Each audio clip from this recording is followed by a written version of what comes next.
Langit Surabaya sore itu berwarna kelabu, seperti kain tua yang pudar dimakan waktu. Awan menggumpal, tetapi tidak cukup pekat untuk menurunkan hujan. Udara di sekitar Jalan Darmo terasa lengket, panas yang menekan kulit bercampur dengan debu dari kendaraan yang padat merayap. Namun di dalam sebuah rumah megah bercat putih gading, suasana berbeda sama sekali. Pendingin ruangan berembus lembut, lampu kristal bergemerlapan, dan aroma bunga lili segar memenuhi ruang tamu.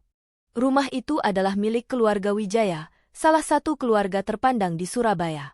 Pilar-pilar besar menjulang, lantai marmer mengkilap, dan di halaman depan berdiri patung kuda perunggu setinggi hampir 2 meter. Semua orang yang melewati jalan itu tahu, hanya orang-orang dengan harta melimpah yang mampu membangun hunian seindah itu. Namun di balik semua kemewahan, ada satu rahasia besar yang membusuk dalam diam, luka kehilangan yang tidak pernah sembuh. Di kamar utamanya, Ratna Wijaya berdiri di depan cermin raksasa. Usianya sudah 40 tahun, tapi wajahnya masih menyimpan kecantikan khas perempuan Jawa Timur yang terawat. Kulitnya putih kuning langsat, dagunya tegas, matanya besar dan tajam, mata seorang wanita yang terbiasa memimpin, terbiasa didengar, tetapi juga mata yang menyimpan bayangan duka. Tangannya merapikan kalung mutiara yang menggantung di leher. Kalung itu bukan sekadar perhiasan, melainkan pemberian suaminya, Bima, pada ulang tahun pernikahan mereka yang ke-10. Sekarang usia pernikahan itu sudah menginjak tahun ke-17, dan entah mengapa, setiap kali mengenakan kalung itu, Ratna selalu teringat pada masa-masa bahagia dulu, masa ketika rumah mereka dipenuhi tawa seorang anak kecil bernama Arga. Ratna menatap dirinya sendiri. Dari luar, ia tampak sempurna, kaya, cantik, berpengaruh. Tapi di dalam, hatinya hampa. Ada lubang besar yang tak pernah bisa ditutup, sejak malam kelam di Sidoarjo 5 tahun lalu, ketika dunia merenggut putra sulungnya. Malam itu seakan terpatri dalam otaknya. Pasar malam penuh warna, lampu berkelap-kelip, musik dangdut bergema dari panggung kecil di pojok, dan aroma sate bercampur debu memenuhi udara. Arga, yang baru berusia 5 tahun, berlari kegirangan sambil memegang balon bergambar tokoh kartun. Ratna menggenggam erat tangannya, takut kehilangan di tengah keramaian. Namun manusia memang rapuh.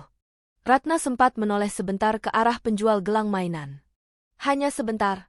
Tapi dalam waktu sesingkat itu, genggaman kecil di tangannya terlepas. Saat ia menoleh kembali, Arga sudah tidak ada.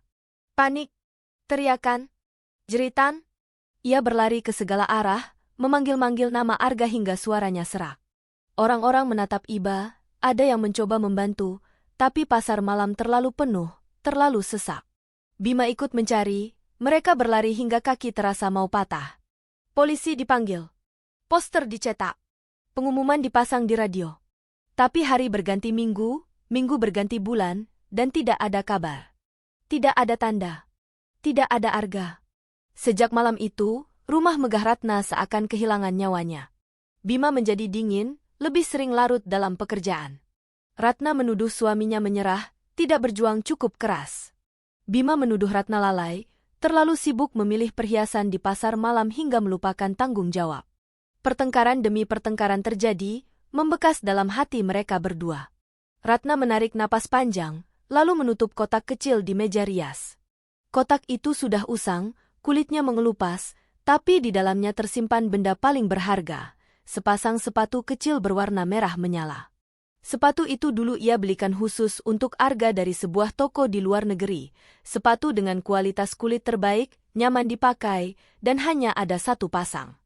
Di bagian sisi kiri sepatu itu ada bekas goresan kecil. Arga mendapatkannya saat jatuh dari sepeda kecilnya di halaman rumah. Ratna masih ingat bagaimana anak itu menangis kencang, lalu tiba-tiba tertawa lagi ketika ia menghiburnya dengan es krim coklat. Sejak itu, sepatu merah itu menjadi kesayangannya, hampir setiap hari ia pakai. Sekarang sepatu itu tak berguna, ukurannya terlalu kecil. Tapi bagi Ratna, itu adalah pengikat, penghubung dengan anaknya yang hilang. Dengan hati berat, Ratna menutup kotak itu kembali.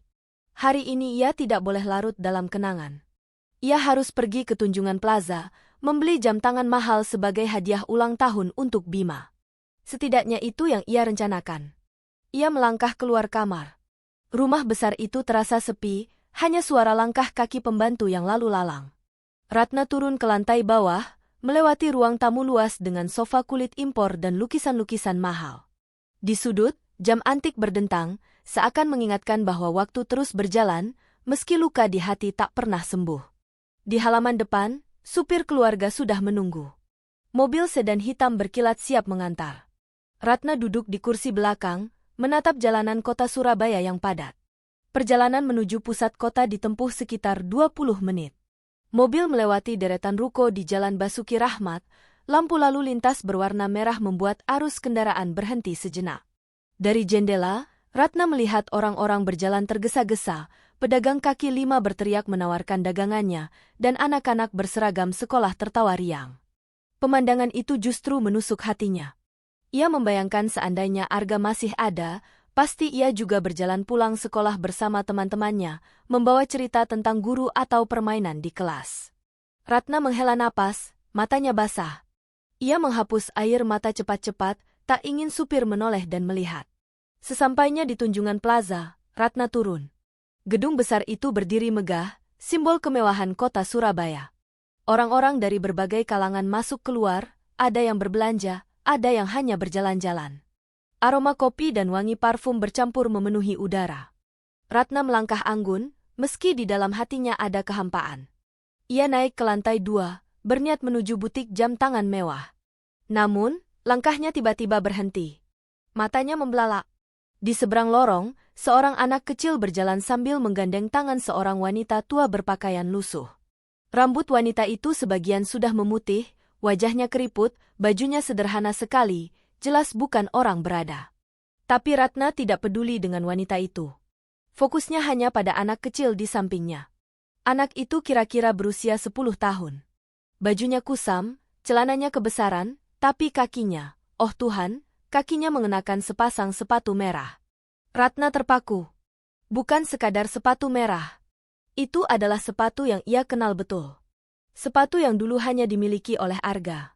Sepatu dengan goresan kecil di sisi kiri, goresan yang sama persis. Ratna merasa tubuhnya bergetar hebat. Tidak mungkin, bisiknya, suaranya tercekat. Tapi semakin ia menatap, semakin jelas. Itu bukan kebetulan.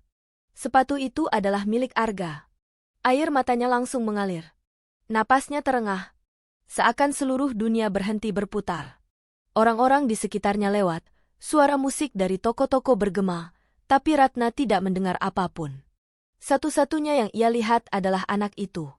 Wajah anak itu, dagunya, alisnya, cara ia berjalan, terlalu mirip. Terlalu mirip dengan Arga. Dengan langkah gemetar, Ratna maju. Jantungnya berdegup keras, suaranya bergetar saat bibirnya membuka. Arga? Anak itu tidak menoleh. Ia terus berjalan, menggandeng tangan wanita tua itu. Ratna mempercepat langkah, air matanya jatuh tanpa bisa dicegah. Tangannya terulur, hampir menyentuh bahu kecil itu.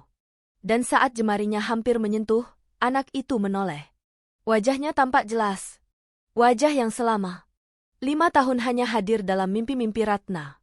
Ratna terisak, suaranya pecah di udara. Ratna tidak bisa menggerakkan tubuhnya beberapa detik setelah anak itu menoleh. Tatapannya kosong, jantungnya berdetak terlalu keras, dan dadanya terasa sesak seolah udara mendadak menghilang dari sekelilingnya. Anak itu, wajahnya. Bentuk matanya yang bulat, alisnya yang tebal, bahkan caranya memandang orang dengan sedikit keheranan. Semuanya mengingatkan Ratna pada sosok kecil yang pernah setiap hari berlari-lari di halaman rumahnya, tertawa, dan memanggil, "Mama. Mama, lihat aku." Air mata Ratna jatuh tanpa bisa ditahan. Arga, suaranya tercekat, hanya terdengar lirih. Namun anak itu hanya menatap sekilas, lalu bersembunyi lebih dekat di balik tubuh perempuan tua yang menggandeng tangannya. Perempuan itu spontan menarik si anak menjauh, tatapannya waspada seperti seekor kucing liar yang siap melindungi anaknya dari bahaya. Maaf, Bu. Ada apa ya?" Suara perempuan tua itu kaku, penuh curiga. Tangannya semakin erat menggenggam si anak, seakan Ratna adalah ancaman. Ratna tercekat, tubuhnya bergetar. Ia ingin langsung memeluk anak itu, ingin berteriak histeris bahwa ia adalah ibunya, bahwa itu Arga, darah dagingnya. Tapi suaranya seakan terperangkap di tenggorokan. Ia hanya bisa menatap sepatu merah itu, sepatu yang tak mungkin salah. Bekas goresan di sisi kiri, persis yang ia ingat. Tidak ada kemungkinan lain. Itu sepatu milik Arga. Anak ini, Ratna mencoba bicara, suaranya bergetar. Dari mana kau dapat sepatu itu? Wanita tua itu mendengus, matanya tajam. Kenapa ibu tanya soal sepatu anak saya? Memangnya ada yang salah? Kami beli di pasar Loak.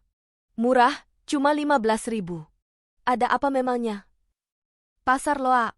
Kata itu menghantam dada Ratna. Ia tahu sepatu itu tidak mungkin ada di pasar Loak, kecuali memang benar itu sepatu yang dulu hilang bersama Arga. Ratna menunduk menatap anak itu lagi.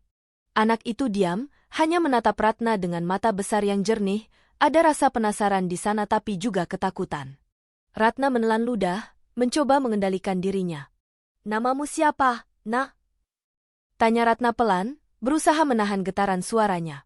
Anak itu menoleh sebentar pada perempuan tua itu, lalu menjawab pelan, Raka. Ratna tersentak. Raka? Nama itu menusuk telinganya. Bukan Arga. Tapi wajahnya, sepatu itu, hati Ratna semakin kacau. Perempuan tua itu langsung menimpali, ya, namanya Raka. Anak saya satu-satunya. Sudah, Bu, kami harus pergi. Jangan ditahan. Ia menarik tangan si anak lebih erat, bergegas melangkah pergi melewati kerumunan orang di lorong mal. Ratna spontan mengikuti. Tunggu dulu, Bu. Saya hanya ingin bicara sebentar. Orang-orang mulai menoleh, sebagian heran, sebagian berbisik-bisik. Pemandangan seorang wanita kaya dengan gaun mahal berlari-lari kecil mengejar seorang perempuan tua berpakaian lusuh tentu bukan hal biasa. Ratna tidak peduli. Pagi di Surabaya dibuka dengan hiruk-pikuk kendaraan. Suara klakson bersahut-sahutan, pedagang sayur di pinggir jalan berteriak menawarkan dagangan, dan aroma nasi pecel serta kopi hitam mengepul dari warung-warung kecil. Namun di rumah besar keluarga Wijaya, suasana sepi. Ratna duduk di kursi ruang tamu, memeluk sepatu merah kecil itu erat-erat, matanya bengkak karena semalaman tak tidur. Bayangan wajah anak itu, Raka, terus membayangi pikirannya. Ia tidak bisa mengusir keyakinan bahwa anak itu adalah Arga. Segala sesuatu begitu nyata, tatapan matanya, cara ia berjalan, bahkan sepatu merah dengan goresan itu. Namun kata, Raka, terngiang-ngiang di telinganya. Nama yang menusuk, nama yang terasa asing tapi juga memicu rasa sakit. Siapa yang menamai dia Raka? Dan mengapa anak itu bersama perempuan tua berpakaian lusuh? Ratna menghela napas berat. Ia menatap keluar jendela besar yang menghadap ke jalan. Pikirannya kalut, hatinya bergejolak. Ia tahu ia tidak bisa berdiam diri. Ia harus menemukan mereka lagi, harus memastikan kebenaran. Siang itu, Ratna kembali ke Tunjungan Plaza. Kali ini ia tidak datang untuk berbelanja. Matanya menyapu setiap sudut, setiap lorong, berharap menemukan sosok yang kemarin. Hatinya berdebar setiap kali melihat anak kecil berlari, hanya untuk kecewa karena bukan Raka. Berjam-jam ia berkeliling, tapi hasilnya nihil. Raka tidak muncul. Perempuan tua itu pun tidak terlihat. Ratna merasa frustrasi, namun tekadnya tidak surut. Hari berikutnya, ia kembali lagi. Dan hari berikutnya lagi. Pada hari ketiga, usahanya berbuah hasil. Saat keluar dari parkiran mal, ia melihat dari kejauhan. Sosok perempuan tua itu berjalan pelan sambil menggendong kantong plastik besar. Di sampingnya, Raka berjalan sambil menyeret sandal kecil di tangannya, sepatu merah itu tetap melekat di kakinya. Ratna langsung menahan napas. Jantungnya berdegup kencang. Itu dia, bisiknya. Ia segera masuk ke mobil dan meminta sopir mengikuti dari kejauhan. Mobil sedan hitam itu membuntuti perempuan tua dan Raka, yang ternyata berjalan kaki menuju terminal Joyoboyo. Dari sana, mereka naik angkot, berhimpitan dengan penumpang lain. Ratna meminta sopir tetap mengikuti. Perjalanan cukup panjang. Hingga akhirnya mereka turun di sebuah gang sempit di daerah Wonokromo, sebuah kawasan padat dengan rumah-rumah sederhana berdinding bata, sebagian masih berlapis anyaman bambu. Ratna menatap dari jendela mobil, hatinya terhantam. Perempuan tua itu membawa Raka masuk ke sebuah rumah kecil, atapnya berkarat, pintunya reot. Dari luar saja, Ratna tahu betapa miskinnya kehidupan di dalam. Air mata mengalir di pipinya. Arga, anakku hidup di tempat seperti ini, bagaimana bisa? Hari-hari berikutnya, Ratna terus kembali diam-diam. Ia mengamati kehidupan mereka dari kejauhan. Ia menyewa becak untuk berhenti di ujung gang, berpura-pura membeli sayur di warung, atau duduk di warung kopi.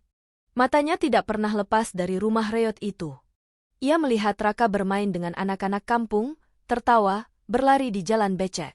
Wajahnya cerah, polos, namun setiap kali ia tertawa, Ratna merasa hatinya diremas, karena tawa itu adalah tawa Arga. Perempuan tua itu, yang ternyata dipanggil warga sekitar dengan nama Murni, bekerja serabutan. Kadang mencuci pakaian di rumah orang kaya, kadang menjual gorengan. Hidup mereka pas-pasan, jauh dari layak. Ratna merasa campuran antara marah dan iba. Bagaimana mungkin anaknya, putra kandungnya yang seharusnya hidup dalam kemewahan, dipaksa hidup miskin seperti itu? Suatu sore, Ratna memberanikan diri mendekat. Ia menunggu Murni keluar untuk mengambil air dari sumur umum, lalu menyapanya. "Bu, permisi," suara Ratna pelan. Murni menoleh, wajahnya langsung kaku ketika melihat wanita itu lagi. "Ibu lagi? Kenapa terus mengikuti saya?" Suaranya ketus. Ratna mencoba tersenyum meski air matanya hampir jatuh. "Saya tidak bermaksud buruk. Saya hanya ingin tahu tentang anak itu." "Tentang Raka?" Wajah Murni menegang. "Kenapa ibu repot-repot urus anak saya? Dia bukan siapa-siapa. Anak saya hidup susah, iya. Tapi dia tetap anak saya." Ratna menelan ludah. "Bu, dengarkan saya. Anak itu, dia mirip sekali dengan anak saya yang hilang 5 tahun lalu. Bahkan sepatu yang dia pakai, itu sepatu anak saya. Saya tahu betul." Murni mendengus, wajahnya memerah. "Cukup. Jangan bicara sembarangan. Raka itu anak saya. Saya yang membesarkannya sejak bayi. Saya tidak tahu apa-apa tentang sepatu yang ibu maksud. Itu saya beli murah di pasar." Ratna terisak. "Tapi..." "Sudah," potong Murni keras. "Saya tidak mau dengar lagi. Jangan ganggu kami. Kalau terus begini, saya bisa lapor ke orang kampung. Hati-hati, Bu. Jangan kira uang bisa membeli segalanya." Murni menenteng ember airnya dan melangkah cepat masuk ke rumah. Ratna berdiri kaku, hatinya hancur. Malam itu, Ratna tidak bisa berhenti menangis. Bima marah ketika tahu istrinya diam-diam mengikuti anak itu. "Ratna, berhentilah. Kau hanya akan melukai dirimu sendiri," bentak Bima.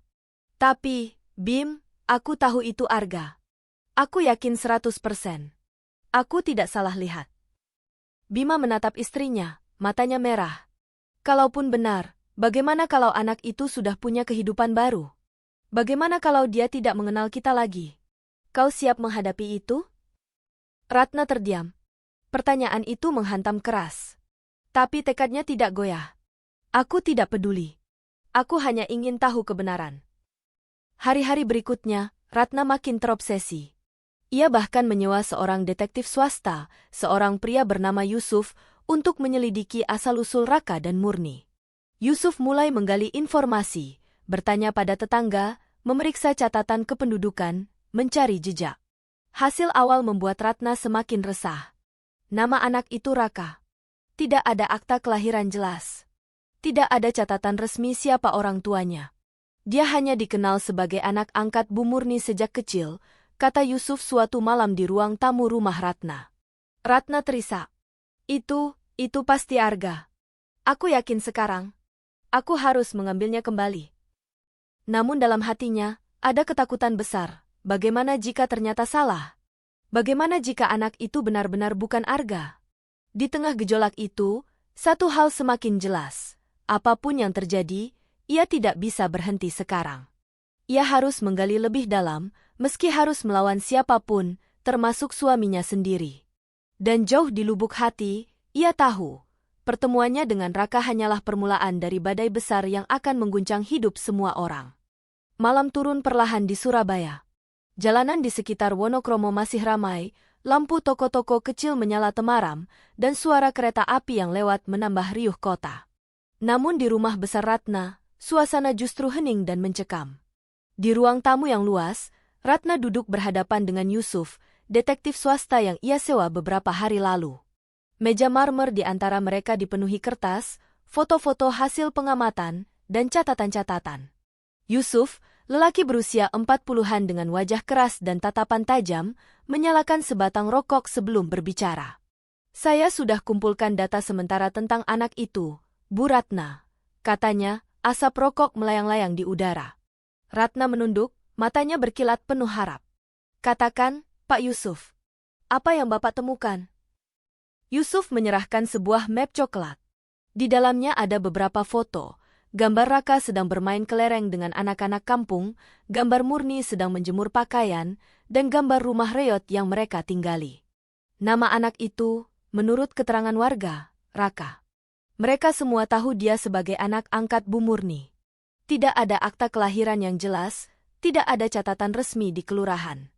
Satu-satunya data yang ada hanyalah kartu keluarga Bu Murni, dan di sana tertulis, Raka, anak angkat. Ratna menelan ludah, dadanya bergemuruh. Anak angkat, bisiknya. Ya, lanjut Yusuf. Menurut cerita warga, Raka ditemukan oleh Bu Murni sekitar 5 tahun lalu. Katanya, waktu itu dia tersesat dan sendirian. Tidak ada yang tahu siapa orang tuanya. Karena kasihan, Bu Murni merawatnya. Sejak itu, anak itu dikenal sebagai Raka. Ratna menutup mulut dengan tangannya, air matanya hampir jatuh. 5 tahun lalu, tepat saat Arga hilang. Hatinya berteriak, ini bukan kebetulan. Pak Yusuf, suaranya bergetar. Anak itu, pasti Arga. Tidak mungkin salah. Yusuf menatap Ratna lama, lalu mengangguk pelan. Saya juga merasa ada yang janggal. Terutama soal sepatu merah itu. Barang seperti itu tidak mungkin beredar di pasar loak kecuali memang benar milik seseorang yang dulu kehilangan. Tapi untuk memastikan, kita perlu bukti yang lebih konkret. Ratna menggenggam tangannya erat. Apa yang harus saya lakukan? Keesokan harinya, Ratna kembali ke rumah Murni. Kali ini ia tidak mendekat langsung, melainkan menunggu di sebuah warung kopi kecil di ujung gang. Yusuf menemaninya, berpura-pura membaca koran, sementara matanya awas mengawasi setiap gerakan. Raka keluar rumah membawa ember kecil, berjalan menuju sumur umum. Ratna menahan napas, matanya tak lepas dari sosok itu. Dari cara berjalan, cara ia menunduk ketika bertemu orang, semua mengingatkan pada Arga. Hatinya berkecamuk. Ingin sekali ia berlari memeluknya. Tapi Yusuf menepuk tangannya pelan. Sabar, Bu. Kita harus hati-hati. Kalau ibu terburu-buru, Bu Murni bisa makin curiga dan menutup semua pintu. Ratna mengangguk pelan, meski hatinya berontak. Beberapa hari berlalu dengan pola yang sama. Yusuf mengawasi, Ratna ikut mengintai dari kejauhan. Mereka mulai mengumpulkan detail tentang kehidupan Murni dan Raka. Raka ternyata anak yang cerdas. Ia sering membantu tetangganya, kadang ikut mengantar pesanan gorengan, kadang membantu mengangkat barang. Warga menyukainya karena sopan dan rajin. Tapi di balik itu, ada sisi yang membuat Ratna semakin yakin. Anak itu sering melamun, seakan mencari sesuatu yang hilang dari dirinya. Suatu sore, Ratna mendengar sendiri percakapan samar antara Raka dan seorang temannya. Aku kadang mimpi aneh, kata Raka. Aku dengar suara perempuan memanggilku, tapi aku tidak tahu siapa. Suaranya lembut, bilang, Arga. Arga. Ratna hampir terjatuh saat mendengar itu. Air matanya mengalir deras. Ia ingin berlari, ingin berteriak bahwa suara itu adalah suaranya, suara seorang ibu yang merindukan anaknya. Tapi Yusuf menahannya lagi. Bu, kita harus sabar. Itu bukti kuat, tapi kita perlu lebih dari sekadar mimpi. Ratna menggertakkan giginya. Saya tidak bisa sabar lebih lama, Pak Yusuf. Itu anak saya. Saya tahu itu Arga. Malamnya, di rumah, konflik kembali memuncak. Bima yang baru pulang dari kantor menemukan Ratna sedang memandangi foto-foto hasil penyelidikan. Ratna, sampai kapan kau mau terus begini? Suaranya meninggi. Ratna menoleh, matanya penuh amarah. Kau tidak lihat ini, Bim? Semua bukti mengarah ke Arga. Dia hilang 5 tahun lalu, dan 5 tahun lalu anak itu muncul di kampung miskin itu. Apa itu kebetulan? Bima menghela napas panjang, menahan emosi. Bukti? Bukti apa? Hanya sepatu tua dan cerita kabur dari orang-orang kampung. Itu tidak cukup. Kau hanya berpegang pada perasaan, Ratna. Perasaan seorang ibu tidak pernah salah. Ratna membentak, suaranya pecah oleh tangisan. Kau boleh menyerah, Bima, tapi aku tidak akan pernah berhenti sampai menemukan kebenaran. Bima menutup wajahnya dengan kedua tangan. Ia kelelahan, bingung harus berbuat apa. Hari berikutnya, Yusuf membawa kabar baru. Ia berhasil mendapatkan sebuah foto lama dari salah satu pengurus panti asuhan di Sidoarjo. Foto itu menunjukkan beberapa anak kecil sedang duduk di lantai, dan di antara mereka, ada seorang anak dengan wajah yang sangat mirip Arga. Ratna terbelalak saat melihat foto itu. Tangannya gemetar. Itu dia, itu Arga. Yusuf mengangguk. Menurut catatan panti, anak itu pernah dititipkan sebentar, tapi kemudian hilang lagi. Tidak ada yang tahu siapa yang membawanya pergi. Waktunya, sekitar 5 tahun lalu juga. Ratna terisak, tangannya menutup mulut. Segala potongan mulai menyatu. Hilang di pasar malam, muncul sebentar di panti, lalu entah bagaimana akhirnya bersama Bu Murni. Hatinya semakin yakin, tidak ada lagi keraguan. Anak itu adalah Arga. Namun satu hal tetap menghantuinya, bagaimana cara merebut Arga kembali. Murni jelas mencintai anak itu. Ratna bisa melihat dari tatapan matanya, dari caranya melindungi Raka. Ia bukan penculik profesional. Ia hanyalah seorang perempuan miskin yang menemukan anak terlantar dan membesarkannya dengan segala keterbatasan. Ratna terjebak dalam dilema. Ia ingin anaknya kembali, tapi ia juga melihat rasa kasih sayang tulus yang dimiliki Murni. Malam itu, Ratna duduk sendirian di balkon rumah besarnya, menatap langit Surabaya yang gelap. Angin berembus, membawa aroma asin dari laut utara. Ia memeluk sepatu kecil merah itu, membisikkan janji pada dirinya sendiri. Arga, Mama akan membawamu pulang. Apapun caranya. Sekalipun Mama harus melawan seluruh dunia, Mama tidak akan berhenti. Dan di kejauhan, dalam rumah reot di gang sempit Wonokromo, seorang anak bernama Raka tidur lelap. Ia bermimpi lagi. Seorang wanita dengan mata penuh air mata memanggilnya dengan penuh cinta. Arga. Mimpi itu membuatnya gelisah. Ia menggeliat, lalu membuka mata. Murni menatapnya, tersenyum lemah, mengusap rambutnya. Tidurlah, nak. Ibu di sini. Raka memeluk Murni erat, tapi di hatinya ada keganjilan yang tak bisa dijelaskan. Dan badai besar pun semakin dekat. Pagi di Wonokromo begitu riuh. Suara tukang sayur berteriak di gang, anak-anak kecil berlari tanpa alas kaki, dan bau minyak goreng dari wajan-wajan pedagang gorengan memenuhi udara. Di tengah suasana itu, Ratna duduk di sebuah mobil hitam yang berhenti tak jauh dari rumah Murni. Ia sudah berhari-hari mengamati, menunggu, merencanakan. Tapi pagi ini hatinya berkata, cukup sudah menunggu. Ia harus melangkah. Pak Yusuf, suaranya bergetar, saya ingin bicara langsung dengan Bu Murni hari ini. Saya ingin dia tahu kebenaran. Yusuf, yang duduk di kursi depan, menoleh dengan ragu. Bu, ini berisiko.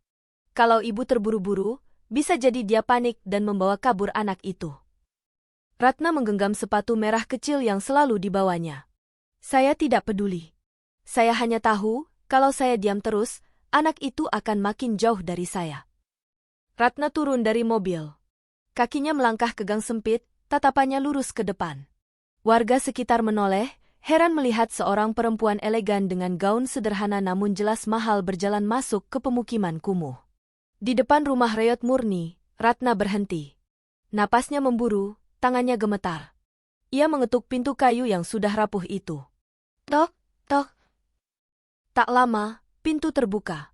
Murni muncul, wajahnya langsung berubah tegang begitu melihat Ratna. Ibu lagi? Suaranya ketus, penuh kecurigaan. Ratna menahan air mata.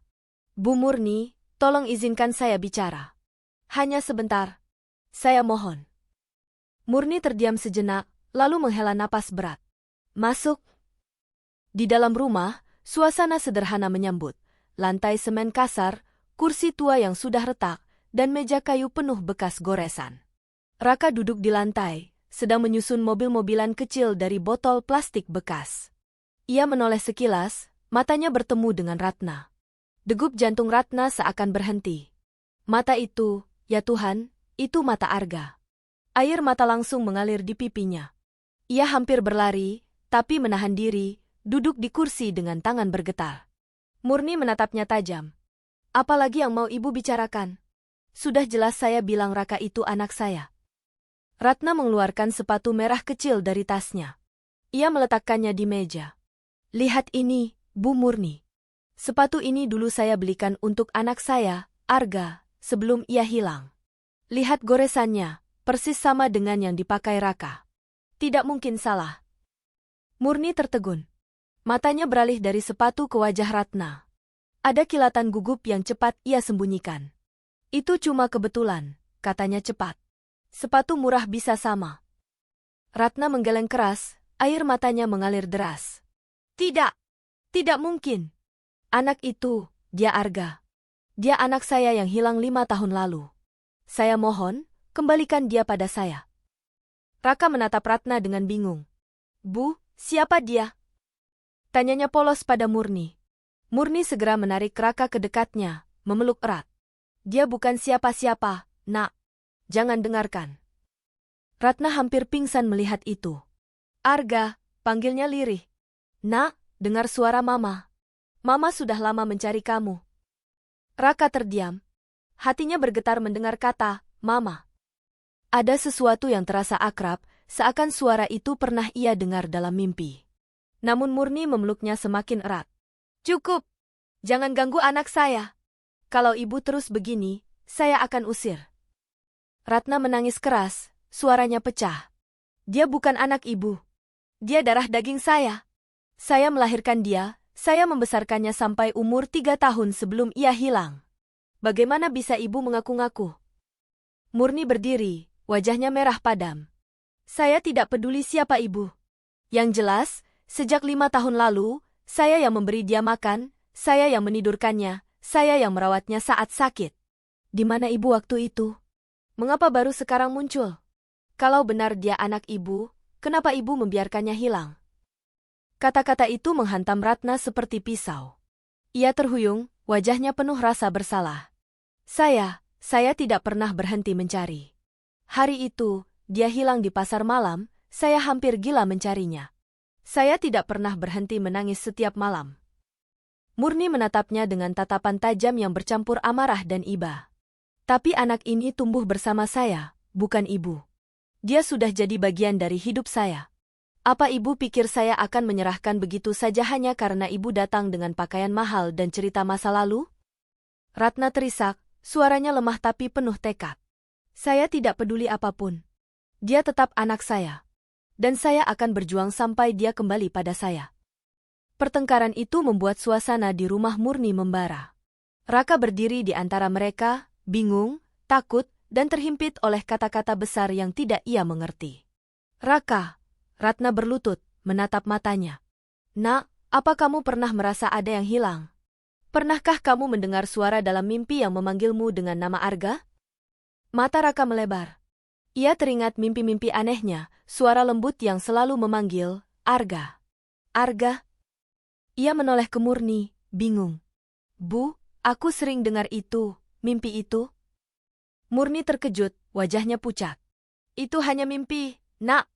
Jangan percaya omong kosong. Ratna menangis semakin keras, memegang tangan kecil Raka. Itu bukan mimpi, Nak. Itu Mama. Itu aku. Kau adalah Arga, anakku. Raka terdiam, hatinya kacau. Ia tidak tahu siapa yang harus dipercaya. Pertemuan itu berakhir kacau. Murni mengusir Ratna keluar, menutup pintu dengan keras. Ratna jatuh terduduk di jalan tanah, menangis tersedu-sedu, sementara warga sekitar mulai berbisik-bisik melihat keributan itu. Yusuf yang menunggu di ujung gang segera menghampiri, membantu Ratna berdiri. Bu, saya sudah bilang, terlalu cepat. Ratna menatapnya dengan mata merah basah. Saya tidak bisa berhenti, Pak Yusuf. Saya tidak bisa. Anak itu milik saya. Saya akan lakukan apapun, apapun. Suara Ratna penuh putus asa, tapi juga tekad yang tak tergoyahkan. Dan di dalam rumah reot itu, Murni duduk memeluk Raka erat-erat, matanya basah. Ia tahu hari-hari tenang mereka sudah berakhir. Kehadiran Ratna membawa badai besar yang bisa merenggut anak itu darinya. Ia berbisik pada Raka dengan suara parau. Nak, jangan pernah tinggalkan ibu, ya. Apapun yang terjadi, jangan percaya orang asing itu. Kau anak ibu. Raka hanya terdiam, tapi dalam hatinya, suara panggilan, Arga, terus bergaung, semakin kuat. Malam itu, Ratna kembali ke rumah dengan tubuh lelah dan hati hancur. Bima menunggu di ruang tamu, wajahnya suram.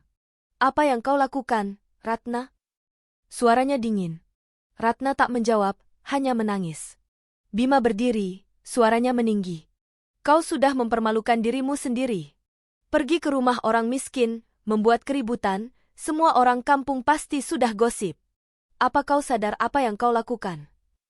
Ratna menoleh, matanya merah penuh amarah. Aku tidak peduli apa kata orang. Aku hanya peduli anakku. Kau tidak tahu rasanya kehilangan, Bima. Kau tidak tahu luka yang kutanggung 5 tahun ini. Bima membalas tatapan itu, hatinya tercabik antara cinta pada istrinya dan rasa frustrasi.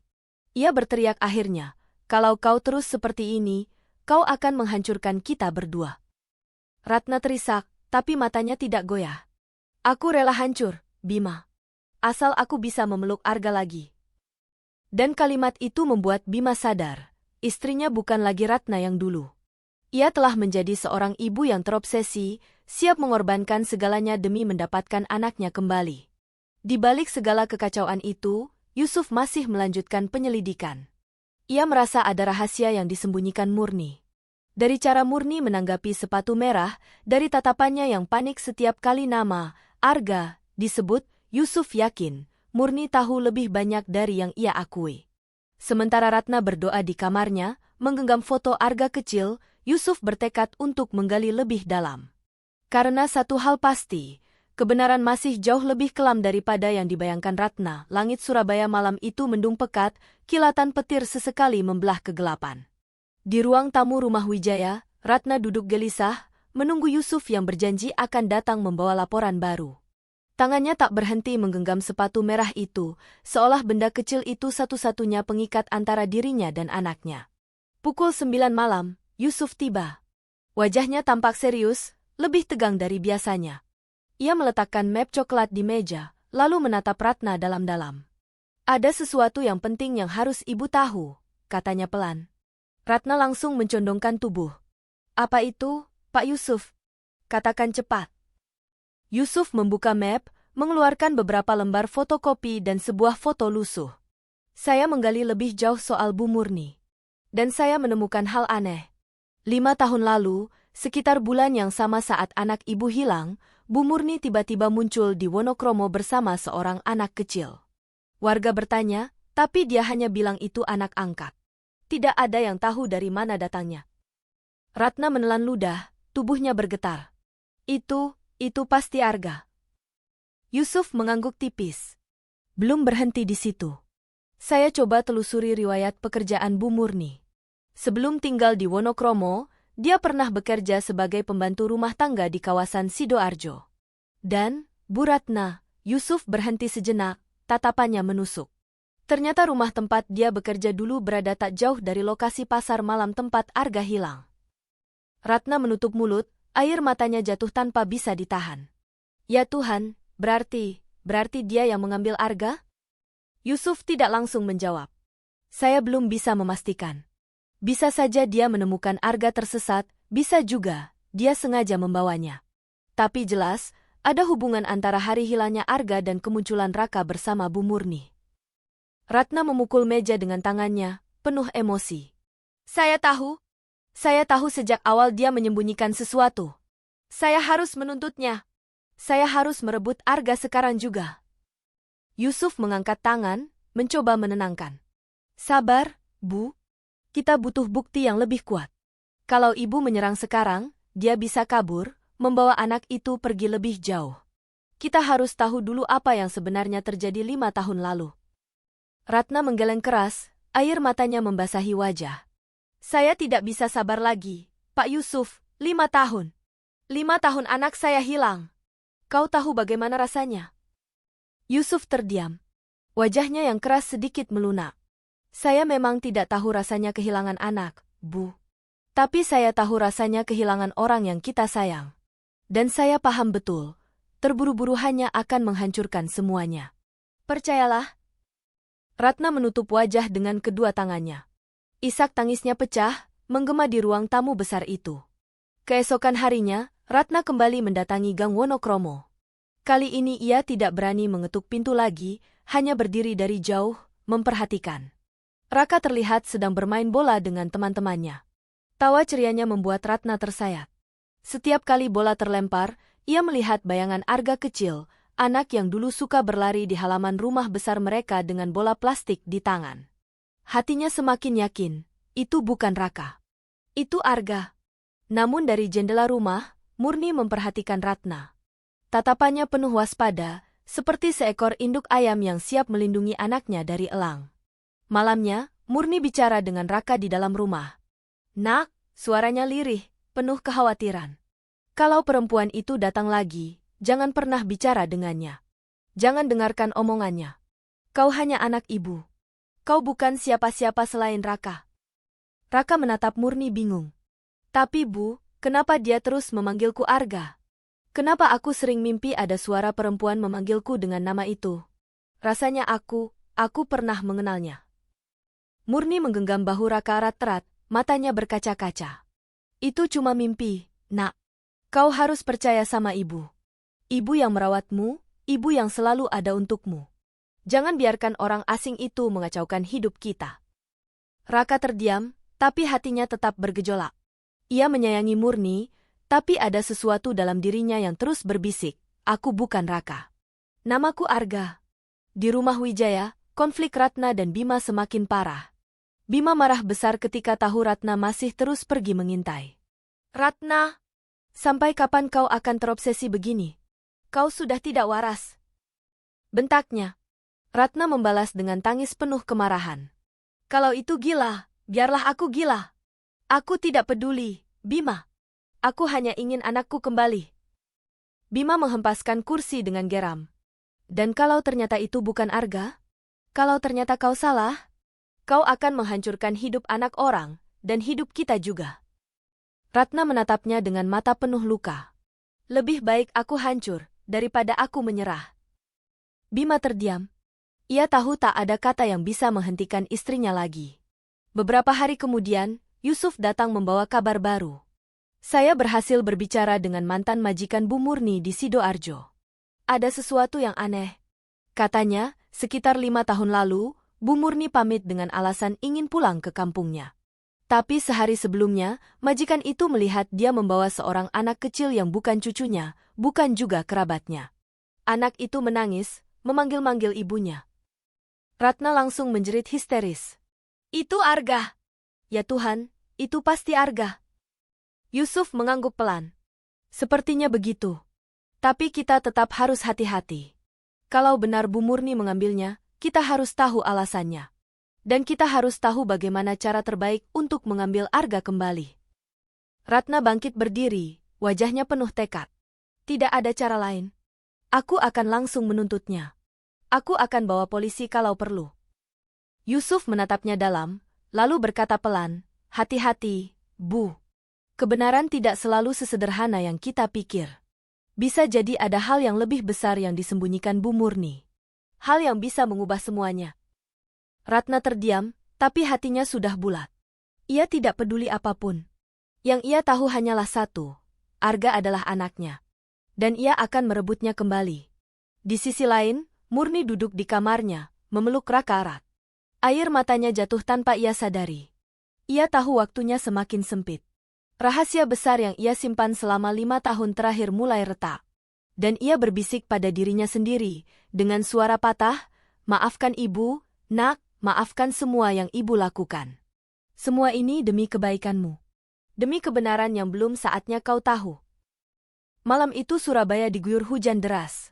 Jalanan di Ponegoro dipenuhi pantulan lampu kendaraan yang berkilauan di atas aspal basah. Di ruang kerja rumah Wijaya, Ratna berdiri menatap jendela, tubuhnya gemetar meski udara tidak terlalu dingin. Di tangannya, foto lama Arga yang diambil ketika ulang tahunnya yang keempat tampak hampir robek karena terlalu sering digenggam. Hatinya sudah bulat. Ia tak bisa menunggu lebih lama.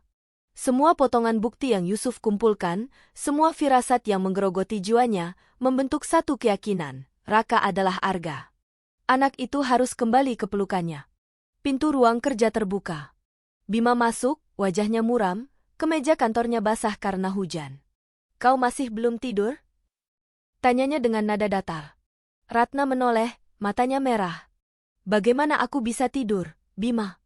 Anak kita ada di luar sana, dan kita hanya duduk di sini seolah tidak terjadi apa-apa. Bima menghela napas berat.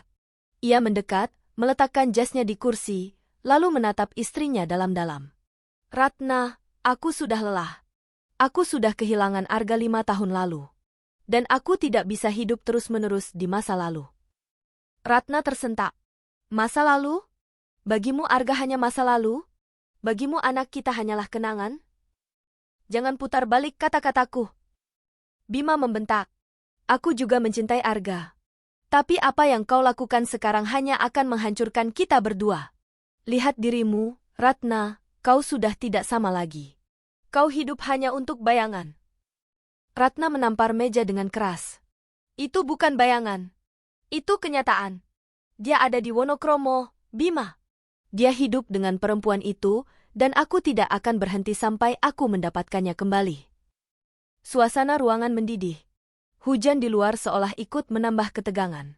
Bima menggeleng dengan mata penuh kecewa. Kau bahkan sudah tidak peduli padaku lagi.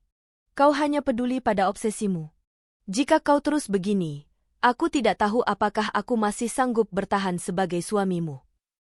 Kata-kata itu menghantam Ratna lebih keras daripada tamparan apapun.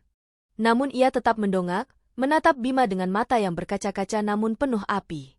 Kalau kau tidak sanggup, pergilah. Aku tidak butuh siapapun. Aku hanya butuh anakku kembali.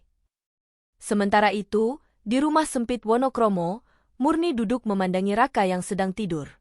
Wajah polos anak itu begitu damai, namun di baliknya Murni merasa ketakutan luar biasa. Ia tahu waktunya hampir habis.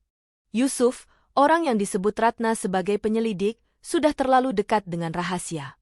Murni menggenggam tangan Raka, lalu berbisik lirih, "Nak, maafkan ibu. Semua yang ibu lakukan hanya untuk melindungimu. Tapi aku takut rahasia ini akan merenggutmu dariku." Air matanya jatuh ke pipi Raka yang sedang terlelap.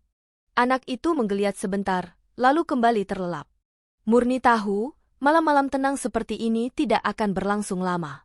Beberapa hari kemudian, Yusuf kembali menemui Ratna di sebuah warung kopi dekat Tugu Pahlawan. Ia membawa map yang lebih tebal dari sebelumnya. Ratna datang dengan wajah pucat, rambutnya diikat seadanya, jelas terlihat kurang tidur. Yusuf membuka map dan menunjuk pada sebuah dokumen. Saya berhasil mendapatkan keterangan dari salah satu tetangga lama Bu Murni ketika ia masih di Sidoarjo. Menurutnya, sekitar seminggu setelah Arga hilang, Bu Murni tiba-tiba membawa seorang anak kecil ke rumah kontrakannya. Anak itu sering menangis, menyebut nama ibunya, dan beberapa kali menyebut kata, Ratna. Waktu itu warga tidak curiga, karena mereka pikir itu anak saudaranya. Tapi sekarang, jelas ada kaitannya. Ratna menutup mulut, tubuhnya bergetar. Ya Tuhan, itu Arga. Itu pasti Arga. Namun Yusuf mencondongkan tubuhnya, berbicara dengan suara lebih serius. Ada satu hal lagi yang lebih mengejutkan. Menurut keterangan yang sama, sebelum membawa anak itu, Bu Murni terlihat bertengkar dengan seorang pria. Pria itu adalah kakak iparnya sendiri. Ratna mengerutkan dahi. Kakak iparnya? Ya. Dari informasi yang saya dapat, pria itu dikenal suka berjudi, sering terlibat masalah. Ada kemungkinan besar dia yang menemukan Arga di pasar malam, lalu menjual atau menyerahkan anak itu ke Bu Murni. Entah dengan alasan apa. Ratna terdiam. Informasi itu menghantamnya seperti badai. Jadi bukan Murni yang langsung menculik Arga, tapi ada kemungkinan anak itu diberikan kepadanya. Tapi mengapa Murni tidak pernah melapor? Mengapa ia malah merawatnya sebagai anak sendiri? Pertanyaan itu berputar-putar di kepala Ratna. Yusuf menambahkan, saya sedang berusaha mencari pria itu. Tapi kabarnya dia sudah lama pergi dari Surabaya, entah kemana. Mungkin ke Kalimantan, mungkin juga ke luar negeri. Sulit dilacak. Ratna mengepalkan tangan. Aku tidak peduli siapapun pria itu. Yang jelas, anak itu adalah darah dagingku. Aku tidak akan membiarkan Murni terus memilikinya. Hari berikutnya, Ratna kembali ke gang sempit Wonokromo. Kali ini ia membawa sebuah boneka lama yang dulu milik Arga. Boneka beruang coklat dengan telinga sedikit robek. Ia berdiri menunggu di ujung gang, menanti saat Raka keluar bermain. Tidak lama kemudian, Raka berlari keluar bersama teman-temannya. Ratna menahan napas, lalu melangkah maju. "Raka," panggilnya pelan. Anak itu menoleh, agak heran melihat wanita kaya dengan pakaian rapi berdiri di ujung gang. Ratna segera berjongkok, menyodorkan boneka itu. "Nak, kau kenal boneka ini?" Raka memandang boneka itu lama. Ada kilatan aneh di matanya. Ia mengambil boneka itu dengan ragu, lalu membelai telinganya yang robek. "Seperti, aku pernah punya ini," gumamnya lirih. Ratna hampir menangis. Tangannya bergetar ingin memeluk anak itu. "Ya, nak, itu milikmu. Itu milik Arga. Namamu Arga, ingat? Kau anakku." Namun sebelum Ratna sempat menyentuhnya, suara keras terdengar. "Raka!" Murni berdiri di depan pintu rumah, wajahnya merah padam, matanya penuh amarah. Ia berlari menghampiri, menarik tangan Raka dengan kasar. "Pergi! Jangan pernah bicara dengan anak saya lagi." Raka kebingungan. "Bu, boneka ini?" "Buang!" bentak Murni. Ia merebut boneka itu, lalu melemparkannya ke tanah. Matanya menatap Ratna dengan kebencian mendalam. "Kau sudah gila! Jangan coba-coba mencuri anakku." Ratna menahan tangis, berteriak balik, "Dia bukan anakmu. Dia anakku. Kau mencurinya dariku." Keributan itu membuat orang-orang sekitar berdatangan. Beberapa tetangga berusaha melerai. Murni menyeret Raka masuk ke rumah, pintunya dibanting keras. Ratna terduduk di jalan becek, menangis histeris, sementara boneka beruang itu tergeletak di lumpur. Malam itu, Raka tak bisa tidur. Ia memandangi boneka beruang yang diam-diam ia ambil kembali sebelum Murni sempat membuangnya. Ada sesuatu yang terasa akrab. Ia memeluk boneka itu, dan entah mengapa, air matanya jatuh. Dalam tidurnya, ia bermimpi. Mimpi tentang seorang wanita bergaun putih yang memanggilnya dengan penuh kasih. "Arga. Arga sayang." Ia terbangun dengan dada sesak. Ia berbisik lirih pada dirinya sendiri. "Siapa aku sebenarnya? Aku Raka, atau Arga?" Di sisi lain, Bima duduk sendirian di bar hotel mewah, menenggak minuman berulang kali. Kepalanya dipenuhi bayangan Ratna yang semakin terobsesi. Ia merasa tak lagi punya istri, hanya punya seorang wanita yang hidup untuk mengejar hantu masa lalu.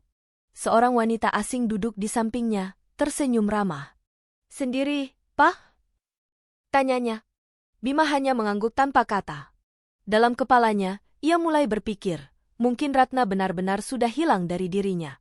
Mungkin ia harus mencari jalan lain.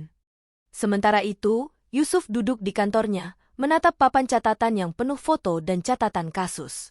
Wajahnya letih, tapi matanya tetap tajam. Ia tahu satu hal, rahasia besar ini belum semuanya terungkap. Masih ada lapisan kegelapan di balik tindakan Murni. Ia berbisik pada dirinya sendiri, "Apa sebenarnya yang kau sembunyikan, Bu Murni? Mengapa kau rela mempertaruhkan segalanya demi anak itu?" Dan jauh di dalam rumah kecil Wonokromo, Murni duduk memeluk Raka yang ketakutan. Ia berjanji dengan suara parau, "Ibu tidak akan membiarkan siapapun mengambilmu. Bahkan jika aku harus melawan dunia sekalipun." Pagi itu, Surabaya terbangun dalam kabut tipis. Jalan-jalan masih basah sisa hujan semalam. Ratna berdiri di depan cermin kamar besarnya, mengenakan gaun biru muda. Wajahnya pucat, mata sembab karena kurang tidur, namun sorotnya tajam. Hari ini ia telah memutuskan. Ia akan mengakhiri semua ini, apapun akibatnya. Ia meraih kotak kecil di meja rias.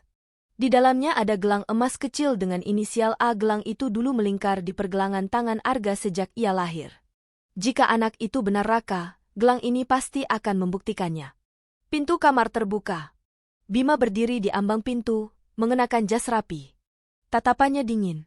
"Kau mau kemana?" tanyanya. Ratna tidak menoleh. "Ke tempat seharusnya aku berada. Ke sisi anakku." "Ratna," Bima melangkah masuk, suaranya berat. Aku sudah bilang, aku tak sanggup lagi. Kau bukan Ratna yang dulu. Kau telah berubah menjadi seseorang yang asing bagiku. Jika kau tetap memaksakan ini, suaranya terhenti, matanya basah. Aku akan meninggalkanmu. Ratna akhirnya menoleh, menatap suaminya dengan air mata menetes. Kalau itu pilihanmu, pergilah. Aku tidak bisa lagi menunggu. Aku hanya seorang ibu yang ingin anaknya kembali. Cinta kita bisa mati, Bima. Tapi cintaku pada Arga tidak akan pernah mati. Bima terdiam lama, lalu akhirnya berbalik, meninggalkan kamar tanpa kata. Di sisi lain kota, Yusuf berhasil menemukan petunjuk baru.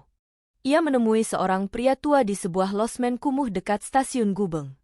Pria itu adalah kawan lama kakak ipar Murni. Dengan suara serak, ia menceritakan sesuatu yang mengejutkan. Waktu itu, 5 tahun lalu, benar, kakak iparnya yang menemukan anak kecil di pasar malam. Anak itu menangis, hilang arah. Bukannya melapor, dia malah menawarkannya ke Murni. Alasannya sederhana, dia butuh uang cepat. Dia tahu Murni mandul, suaminya sudah meninggal, hidupnya sepi. Jadi dia bilang, kalau kau mau anak, ambil saja ini. Murni setuju. Tapi, ada sesuatu yang lebih besar. Yusuf menyipitkan mata. Apa itu? Pria tua itu menelan ludah. Dia bilang anak itu sebenarnya hendak dijual. Ada orang kaya yang mau membayar mahal untuk anak-anak.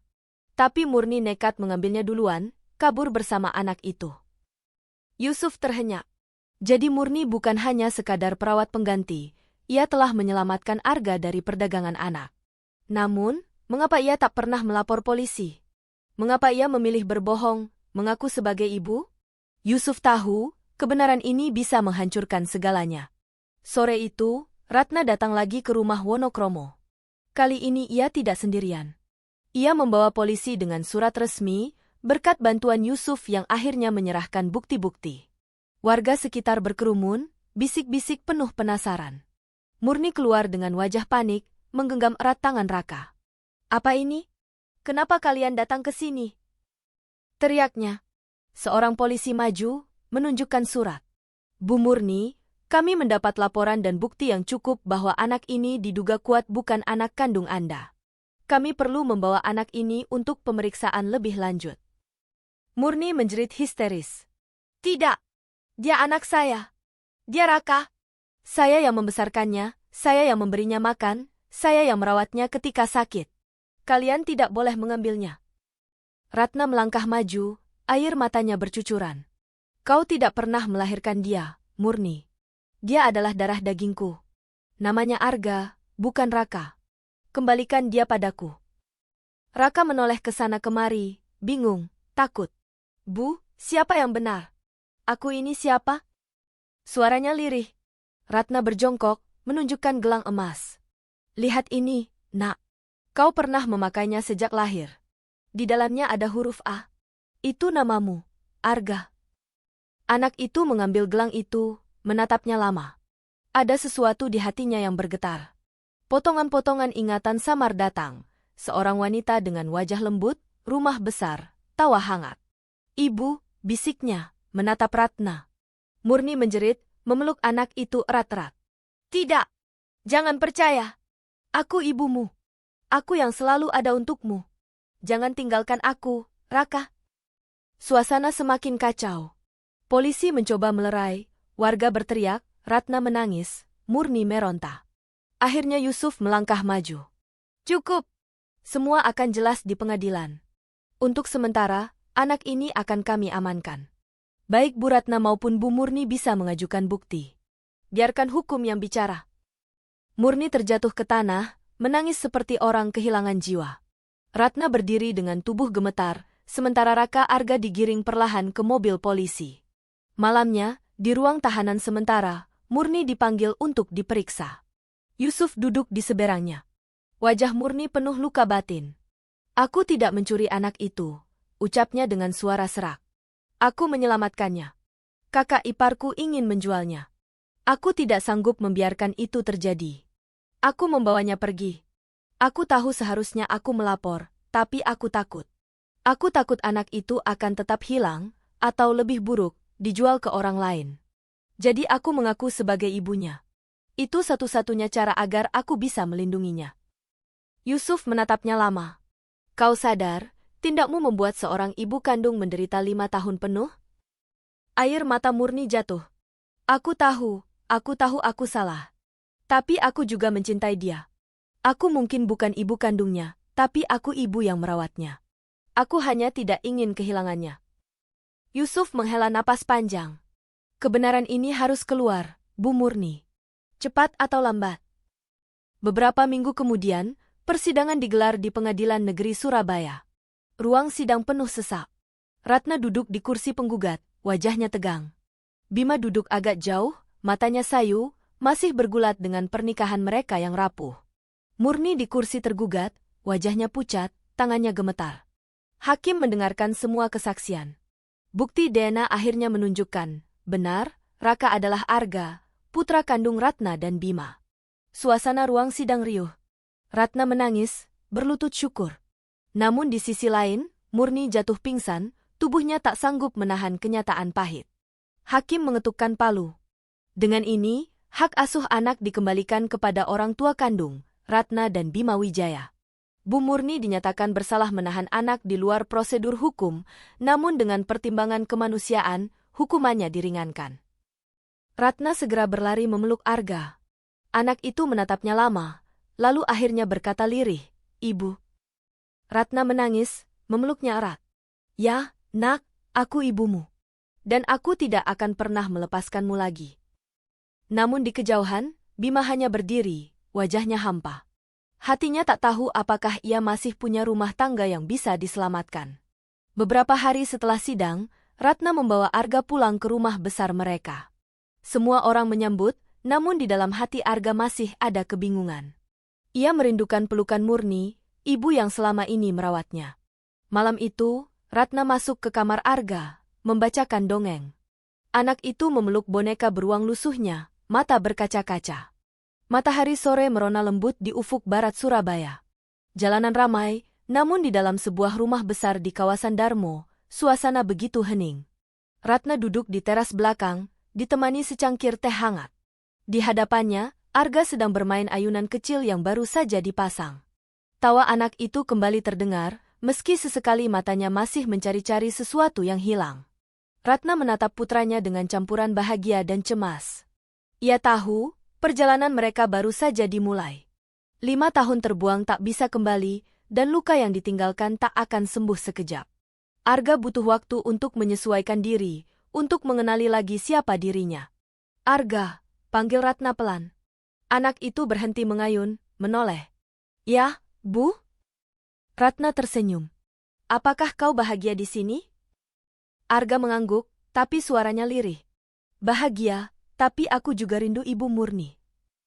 Ratna menunduk. Kata-kata itu seperti pisau yang menggores hatinya. Namun ia tidak marah. Ia tahu, cinta seorang anak tidak bisa dibatasi oleh darah semata. "Tidak apa-apa, nak. Kau boleh merindukannya. Suatu hari nanti, kalau kau sudah siap, ibu akan mengajakmu menjenguknya." Mata Arga berbinar. "Benarkah?" Ratna mengangguk. "Benar. Karena ibu ingin kau tahu, meski dia salah, tapi dia tetap menyayangimu." Arga tersenyum, lalu berlari memeluk Ratna. Pelukan itu hangat, menghapus sedikit demi sedikit jarak yang selama ini memisahkan mereka. Di tempat lain, sebuah sel penjara wanita tampak redup. Murni duduk di pojok ranjangnya, menulis sesuatu di buku lusuh. Tulisannya tidak rapi, tapi penuh perasaan. "Untuk Rakaku, atau Arga Emu. Ibu tak tahu lagi harus memanggilmu siapa. Tapi ibu percaya, suatu hari nanti kau akan mengerti. Ibu mencintaimu dengan cara ibu sendiri.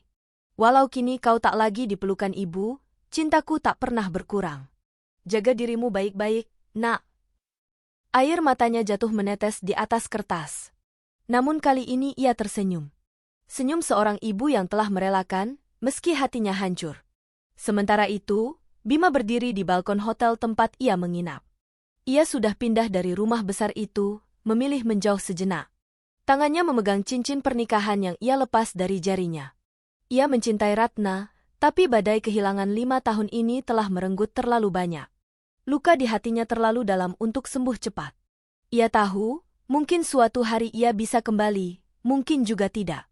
Namun di dasar hatinya, ada harapan kecil. Selama Arga bahagia bersama Ratna, itu sudah cukup. Waktu berjalan. Surabaya terus sibuk dengan hiruk-pikuknya. Namun di balik itu, ada 3 hati yang masih terhubung oleh takdir. Ratna, Arga, dan Murni. Seorang ibu kandung yang berjuang merebut kembali darah dagingnya. Seorang ibu pengganti yang merelakan dengan air mata. Dan seorang anak kecil yang membawa 2 cinta, 2 dunia, dalam jiwanya. Takdir telah memilih jalannya. Namun satu hal yang pasti, kasih seorang ibu, entah lahir dari rahim atau dari pengorbanan, tak pernah mati. Ia hanya berubah bentuk, tetap abadi, selamanya.